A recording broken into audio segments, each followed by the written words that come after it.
I have got a piece of hardware sitting on the bench today that rolled out of the factory doors all the way back in 1963. Think about that for a second. 3 generations of shooters have put lead through this barrel. And let me tell you, the cylinder lockup on this old warhorse is still tighter and more consistent than most of the polymer and MIM part wonders rolling off the high-speed assembly lines in 2026. Today, we are breaking down 7 wheel guns, engineered with one specific goal in mind: outlasting the person pulling the trigger. These are the revolvers that don't just tolerate high round counts, they laugh at them. This is the kind of hardware your great-grandchildren will be taking to the range long after we have cleared the bench for the last time. And my number 1 pick? It is so legendary for being overbuilt that gunsmiths across the country joke it is the only piece of gear that would survive a nuclear winter. Make sure you hit that subscribe button and ring the bell, because today we are talking about making permanent additions to your safe. Let's get into the heavy metal.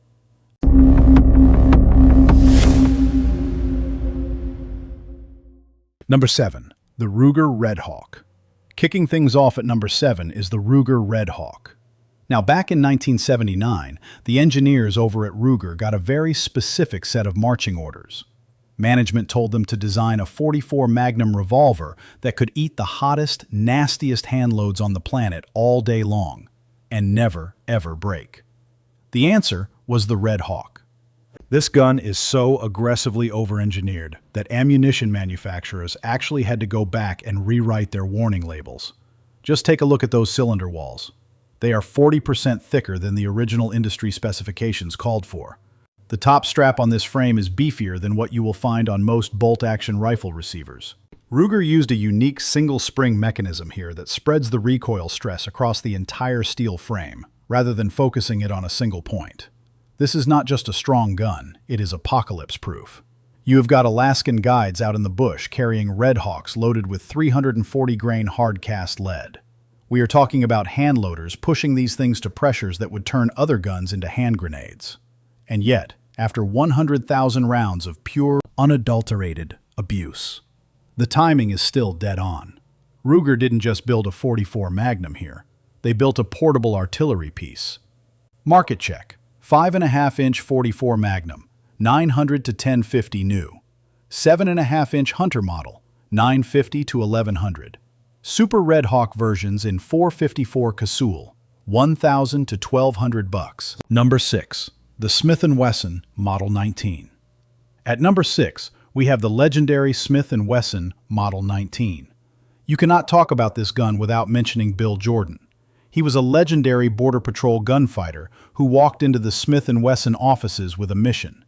He wanted a K-frame .357 Magnum that was light enough for a lawman to carry on a duty belt for 12 hours, but strong enough to end a gunfight decisively. The Model 19 Combat Magnum was the result, and it completely redefined what a law enforcement sidearm could be. The genius here was the balance. At 35 ounces loaded, it carried with the ease of a .38 Special, but it delivered the terminal performance of a .357. You had a shrouded ejector rod to protect the mechanism during a physical struggle, and it came standard with a wide target trigger and hammer right out of the box. If you find an early Model 19, look for the pinned barrel and recessed chambers. Those are the craftsmanship details that make collectors go crazy. The K-frame just fits the human hand, period. The balance point sits right on the trigger guard. It feels less like a weapon and more like a professional surgical tool. Now, to be fair, a steady diet of those lightweight, high-velocity .357 screamers can eventually cause issues with the forcing cone. But you feed them 38+ P for your range days and save the Magnums for duty. These things will outlive us all. Market check. Vintage examples. 1960s to 1970s. $800 to $1,200. Pre-lock versions. 1980s. 7 to 900. 2.5-inch snubbies, 900 to 1,400. Number 5. The Colt Trooper. Number 5 is the Colt Trooper.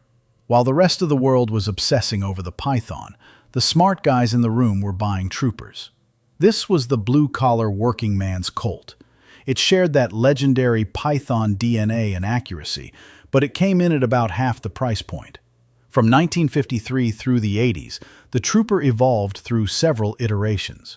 The Mark III, introduced in 1969, did something radical. It moved away from the hand-fitted parts of the past and used a completely new action with coil springs and sintered iron parts. The Colt purists at the time called it heresy, but guess what? It worked. The timing on the Mark III stayed lockstep perfect long after the old hand-fitted guns needed a tune-up. The trigger eventually smooths out to feel like glass. It borrowed the shrouded ejector rod design from the Python, and that solid rib barrel gives you a sight radius that makes long-range hits look easy. This was Colt admitting that pretty doesn't always mean practical. Highway patrol units and rural sheriffs across the country trusted their lives to the Trooper because it was a tank that happened to have a prancing pony on the side. Market check. Mark III versions, $600 to $900. Mark V models, $700 to $1,000. Early 357 Troopers, $800 to $1,300. Number 4. The Smith Wesson Model 66. Coming in at number 4 is the Smith Wesson Model 66. Imagine taking the perfection of the Model 19 and forging it entirely out of stainless steel. That is the Model 66.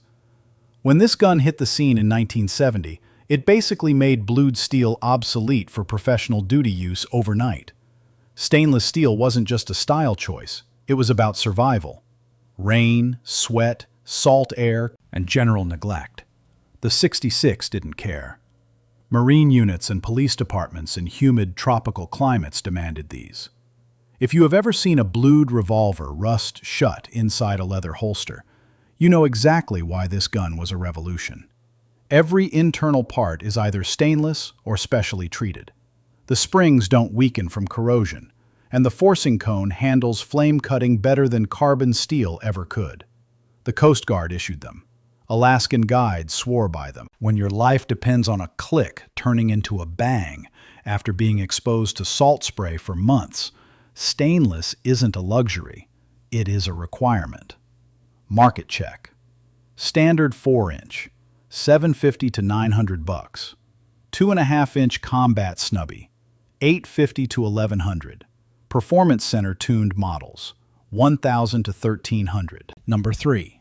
The Ruger GP100. Number 3 is a personal favorite for anyone who values durability above all else. The Ruger GP100. When Ruger phased out the Security 6 in 1985, people were worried. Then they saw the GP100, and they realized Ruger hadn't just replaced the old model, they had perfected the concept of a heavy-duty revolver. This is the .357 Magnum that simply refuses to acknowledge the existence of limits. It uses a triple locking cylinder. It locks at the front, the rear, and at the crane. There isn't another mass-production revolver on the market that does that. The frame is solid steel with smaller windows to maintain structural integrity. The grip system uses a peg-style mount that will never shoot loose, no matter how much recoil you subject it to. Ruger's investment casting process creates a frame that is arguably stronger than forged steel because of the uniform heat treatment and hardness. I know competition shooters who put 50,000 rounds a year through their GP100s. You literally cannot shoot this gun loose. It just gets smoother the more you use it. Market check. 4-inch standard, $750 to $850. 6-inch target models, $800 to $950. Match champion versions, $900 to $1,100. Number 2. The Smith Wesson Model 29. At number 2, we have the heavy hitter, the Smith Wesson Model 29, the most powerful handgun in the world. When Clint Eastwood delivered that line in 1971, the Model 29 was already a legend among the Magnum-itis crowd. But after Dirty Harry, it became a cultural icon. Underneath that Hollywood fame, however, is a masterpiece of engineering. The end frame was already a battle-proven design from decades of 44 Special and 45 ACP service. Stepping up to 44 Magnum meant Smith & Wesson had to utilize higher-grade steel and much tighter tolerances. Those recessed chambers and the pinned barrels on the early S-prefix guns are a sight to behold. Smith tested these prototypes with proof loads that would have turned a lesser gun into a fragmentation grenade. They perfected the heat treatment until the frames could handle pressures that seemed to defy the laws of physics at the time. Handgun hunters and silhouette shooters have used the Model 29 to knock down steel targets at 200 meters for decades. It isn't just a monster gun, it is a precision instrument. Market check. Pre-lock 4-inch, $1,200 to $1,800. Classic 6.5-inch, $1,000 to $1,500. Nickel finish? Tack on another $200 to $400. Number 1. The Ruger Super Redhawk. But our number 1 spot isn't about Hollywood or history. It is about pure, unstoppable, mechanical function. This is a revolver so overbuilt that professional gun destroyers eventually gave up trying to break it. This is the wheel gun that makes every other firearm on this list look a little bit fragile. Behold, the Ruger Super Redhawk. When Ruger released this in 1987, they asked a simple question. What if we ignored every conventional limit? What if we built a handgun that could handle rifle pressures? Look at this frame.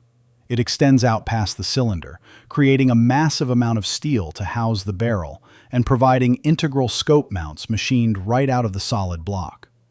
There are no screws to vibrate loose, no bases to shift.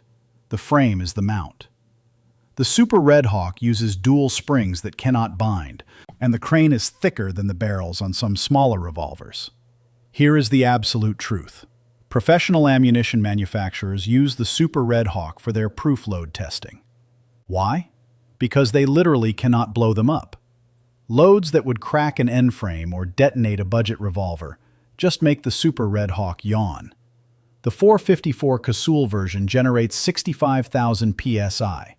That is rifle pressure in the palm of your hand. The cylinder gap flash can set paper on fire at 3 feet away, and the Super Redhawk handles it like it's just another Tuesday. Alaskan guides bet their lives on these when they have to track a wounded grizzly into the thick brush. It will not fail. 200,000 rounds of full power loads? No problem. No end shake. No timing issues. It is an engineering marvel. Market check. Standard 44 Magnum, $950 to $1,100. 454. Casull versions, $1050 to $1,250. The Alaskan Snubby, $1,100 to $1,400, if you can find one. The Forever Gun. These 7 revolvers prove that durability isn't just about lasting a long time. It is about lasting forever. This is proof that American engineering can still produce something genuinely unbreakable. Your grandkids won't inherit a worn-out Super Redhawk or a tired GP100. They will inherit a piece of history that is just getting broken in. From the perfect balance of the Model 19 to the indestructible nature of the Super Redhawk, these aren't just purchases. They are investments in permanence. Revolvers don't become obsolete, they become heirlooms. Tell me in the comments below, which one of these wheel guns are you leaving to your grandkids? Smash that like button, subscribe for more deep dives into the steel that defines the word forever, and comment your favorite Magnum load. Some guns last a lifetime. These 7, they last multiple. I'll see you on the range.